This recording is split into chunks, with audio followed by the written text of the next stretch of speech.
A gente estava conversando sobre a tua carreira e eu estava me perguntando que dificuldades extras tem uma mulher compositora para se impor como criadora musical no Brasil, tendo em vista um fato só que eu vou mencionar para você.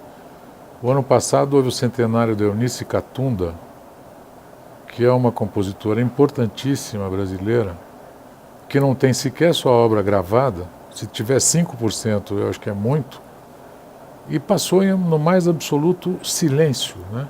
É como se Eunice Catunda não tivesse existido, né? Como é que você se sente em relação a isso? E a qual é a dificuldade de uma mulher compositora se afirmar no Brasil? Então, João, a composição, ela demanda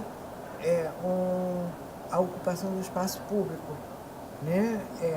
Clara Schumann, Alma Mahler, Fanny, irmã do Mendelssohn, compuseram, e a gente sabe que elas compuseram, mas não se viveu, não se conheceu o trabalho delas como compositoras na época em que elas viveram.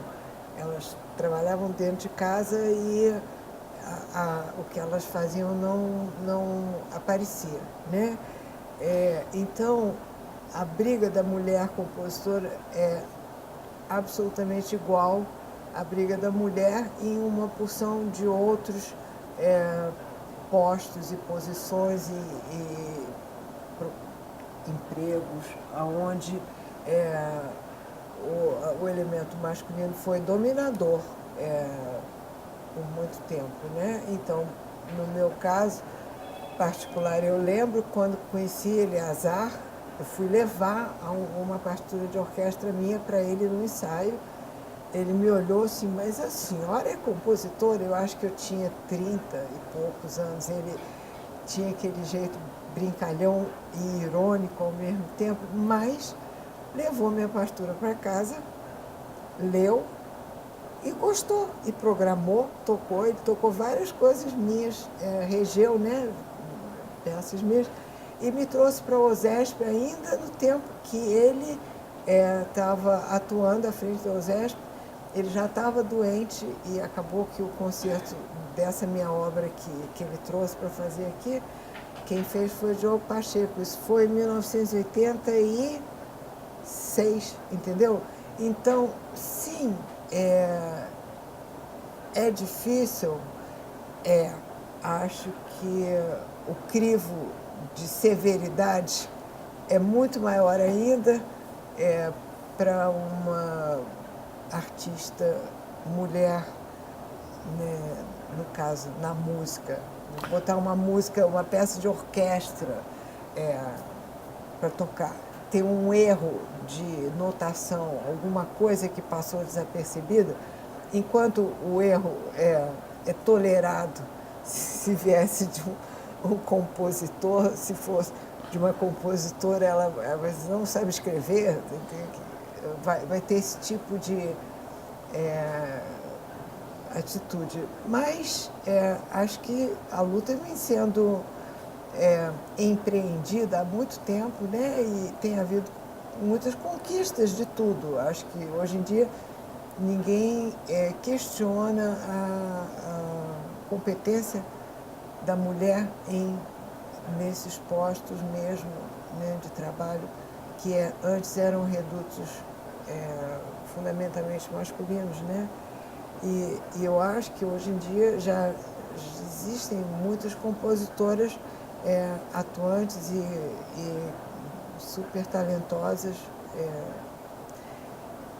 Você está falando no Brasil? No Brasil, lá no exterior, nos países do norte da Europa, Dinamarca, Noruega, eles chegam a dizer que estão fazendo um movimento dos homens compositores contra as mulheres, porque as mulheres hoje em dia têm mais espaço. É engraçado. A Kaja Sarial, que é maravilhosa, né? E várias outras que a gente não conhece tanto, né? Mas, enfim, então acho que é complicado, mas é possível e se faz, né? É isso aí. A gente estava conversando antes de gravar um pouco dessa situação que se agravou muito nas últimas décadas aqui no Brasil, em termos de o trabalho de música contemporânea, do compositor contemporâneo, de quem está fazendo a música de hoje, a música viva, não ter mais a ressonância que tinha, né, na opinião pública em geral. Ou seja, é um trabalho cada vez mais subterrâneo, né? Deveria ser cada vez mais saliente e parece que está cada vez mais subterrâneo, parece que está involuindo e não evoluindo. Você percebe assim também essa situação? Eu percebo, sim, que a gente está perdendo espaço, está cada vez mais difícil de montar qualquer empreendimento maior. Eu fico pensando sempre nesse momento da Thaís com o festival aqui, né, que é um ato de resistência dela, assim, bravíssimo. Ela é uma pessoa extremamente disposta e corajosa para empreender essa tarefa, mas tem sido cada vez mais difícil, isso sim. Agora, eu também não entendo, João, como é que toda vez que abrem inscrições das bienais de música contemporânea, o número de compositores jovens é imenso, são 400, 500 inscrições. Então, apesar disso, as pessoas continuam ocupadas e investindo tempo e energia em compor, né? Então você vê um gap, né, muito pronunciado. Essas gerações jovens têm a saída da internet, né? Eles costumam, de alguma maneira, documentar uma execução da obra e colocar, disponibilizar na web gratuitamente. Você também faz isso com as suas obras? Não, eu não, mas sempre alguém faz por mim. O que acontece olha, eu ainda, né, eu não sou da geração do computador, meus netos são, né, mas eu não sou. Então, toda essa parafernália, estou sempre atrapalhada, eu estou a reboque dela, assim, eu ando para trás. Então, mas sempre alguém coloca. Então, o que tem no YouTube, assim, na internet, é sempre obra de algum gesto carinhoso de algum aluno, algum intérprete. Mas, você falou, você tem a possibilidade de divulgar, sim, isso é importante. Agora, você precisa fazer acontecer, né? Você precisa de juntar as pessoas. Se você escreve um sexteto, um quarteto, um grupo mais heterogêneo de formação, aonde você vai tocar isso? Quem vão ser as pessoas que vão se dispor, né, a parar para ensaiar e tocar direito aquilo, amadurecer a obra, né? É uma longa cadeia que articula a produção, né? É verdade. Eu queria te fazer uma pergunta com relação ao Rio de Janeiro, que vive um momento tão negativo, cruel. Como é que a música está se mantendo lá? João, como é que a coisa está? Olha só, eu lembro também, outro dia, falei disso, quando Stockhausen veio ao Brasil, fez aquela série de concertos, ele ficou mais de uma semana e se apresentou lá na sala Cecília Meirelles. Eu tive o prazer de ir jantar com ele. Ele convidaram para um jantar pequeno e eu fui jantar nesse mesmo grupo, estava com ele. E lá pelas tantas, a gente reclamando ou falando, assim, que ele disse assim, que a gente reclama muito aqui no Brasil e que a gente reclama de barriga cheia. Ele ainda falou assim. E ele falou que a Alemanha precisou ser o mais criativo possível no período pós-guerra, quando ela se viu aniquilada por uma quantidade imensa de perda humana, perda material, né? E ela conseguiu se reerguer em condições super desfavoráveis. Eu lembro sempre dessas palavras. Isso ele falou, eu nem lembro que época... Foi anos 70. Esse final dos anos 70? Foi 70 ou 80. Ou começo de 80, né? Eu me lembro que teve até um episódio engraçado, porque em São Paulo se programou uma noite de música eletrônica com Stockhausen, mas num grande espaço de baile, de show. Sei. Então o pessoal achava que não era um DJ, porque na época não era DJ, mas que era música eletrônica, era baticom. E de repente era o Stockhausen. Saiu todo mundo depois de 15 minutos, porque Foi um erro de contratação um equívoco, grave aí, né? Então eu sempre lembro disso, né? Que, na verdade, você, frente a esses momentos difíceis, ou você junta a sua energia e tenta reagir, ou você sucumbe. Outro dia eu acordei 7 horas da manhã, abri a janela da minha casa, no Humaitá, numa rua super tranquila, e assisti ao assalto de mão armada. Um motoqueiro com a arma apontada na cabeça de uma médica que tinha parado para atender o hospital que era no fim da minha rua. Foi esse o meu despertar. E óbvio que eu fico absurdamente chocada com isso, né? Não te dá vontade de criar uma música cheia de indignação e que retrate essa... Mas, João, não? eu acho que a indignação, ela sai, esses sentimentos, eles saem pela pele, entende? Então, acho que se eu for escrever agora, eu provavelmente vou escrever muito triste, que é essa meu sentimento primeiro, é uma tristeza profunda de ver uma quantidade de desmando dessa ordem, entendeu? Acho que raiva também de ver uma inépcia, né? De uma quantidade de erros se acumulando ao longo de muitos anos. Como é que os músicos podem reagir diante disso? João, eles tiveram agora, né, esse longo período do Estado do Rio, com a orquestra do teatro, todo o corpo, sem nem receber salário, João, as pessoas fazendo vaquinha para comprar cesta básica para as pessoas. O que é isso? O que é isso? Entende? Não sei. Isso é a gente está em tempos muito complicados. O Stockhausen falou da guerra, né? Mas aqui morre mais gente do que na Síria, sim, né?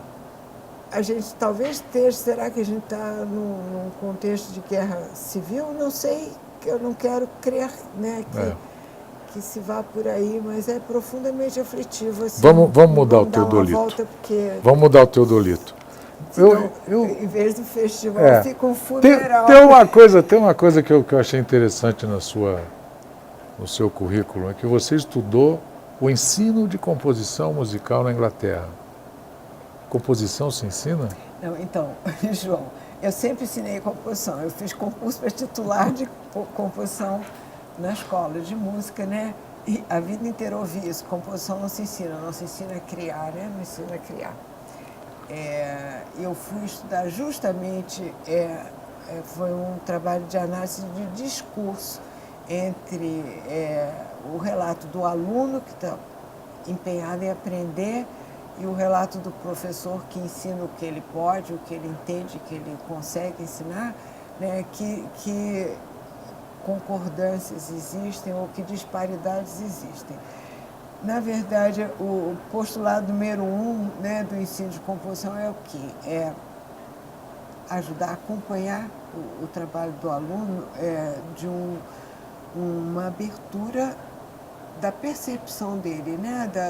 da compreensão dele, assim, da escuta dele. Essa é a primeira coisa. A segunda coisa é acompanhá-lo de modo que ele consiga libertar a voz de dentro, o que ele tem para dizer, né?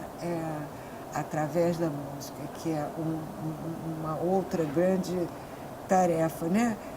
E colocá-lo ao par também, aí já numa abordagem mais teórica, de como se dão certos processos, como é que se estrutura uma peça em cima de texturas, como é que se estrutura uma peça em cima de timbre, como é que se joga com a dinâmica como um elemento formal, né? Então, existem muitos dados aí que são absolutamente necessários a um bom desempenho da atividade. Evidentemente, né, o talento, o gênio, ele sempre sai quilômetros na frente porque ele tem muitas dessas coisas já dadas a ele intuitivamente. Linda, né? Resposta, gostei muito. Agora, tem um comentário teu a respeito de uma peça que você diz assim, não, eu mudo de estilo como se eu trocasse de roupa, né? Eu imagino você para compor uma peça, o papel aqui, imagino que seja na caneta que você faz, Assim, né, no papel. lápis E para poder apagar. E você abre a frasqueira aqui e você vê como se fosse uma frasqueira pós-moderna. Eu tenho aqui a história da música inteira, eu tenho todos os estilos, todas as técnicas, e hoje eu vou usar isto. Para isto, eu vou usar este aqui também. É assim que você faz? Não, eu faço nunca assim. Então, Assim. me explica como é. Não, eu sempre tenho uma ideia sonora qualquer como ponto de partida. Seja algo que me ocorre no meio da rua, um som que eu escuto de um barulho qualquer que eu acho interessante, e daquilo ali eu tiro a faísca, a fagulha, entendeu? Aquilo é de onde eu começo, tá? E aí eu tenho uma ideia do que eu quero fazer. Se eu quero fazer uma peça extremamente curta, média, eu sou sempre uma pessoa de um discurso contido. Eu nunca me estendo, não tenho peças longas. Enfim, eu tenho essas decisões. Eu tenho uma decisão do instrumental evidente para o qual estou escrevendo, né? Então tem decisões que são as primeiras a tomar. E aí eu começo uma longa caminhada muito no escuro, João, para ser sincera. Eu vou tateando como se eu estivesse numa mais absoluta escuridão à procura de cantos do quarto. Sim. Agora, você mesma, nos anos 60, digamos, quando a patrulha em torno da vanguarda, a vanguarda fazia uma patrulha muito pesada em cima de qualquer coisa que cheirasse a tonal, que cheirasse a algo já visto, enfim, qualquer síncope ali já era maltratada e eliminada.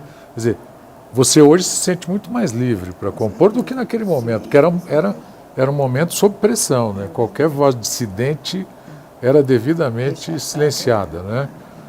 Como é que é esse processo hoje e naquele tempo para você? Hoje você se sente muito mais livre compondo. Com certeza.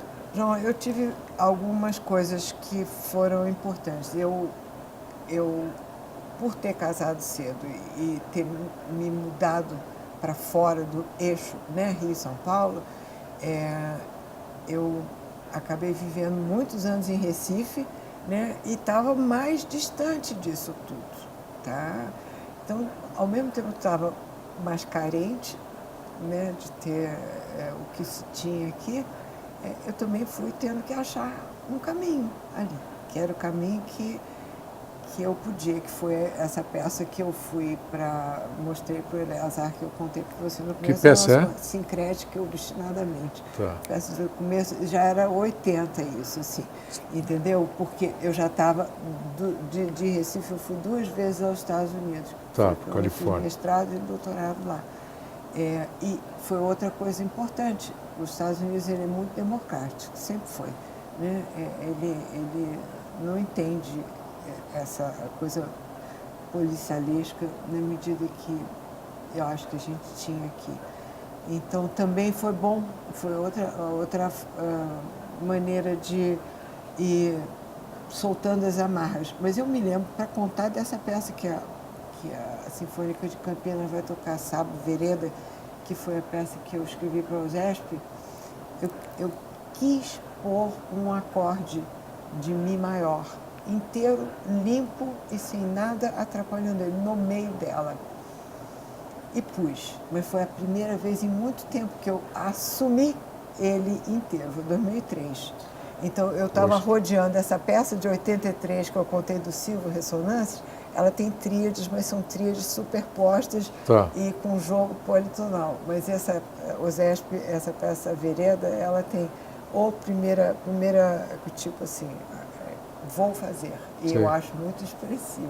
Esse período teu no Recife, o Suassuna era uma figura dominante no Recife, com todo o movimento armorial e tudo. Que medida aquilo teve eco em você?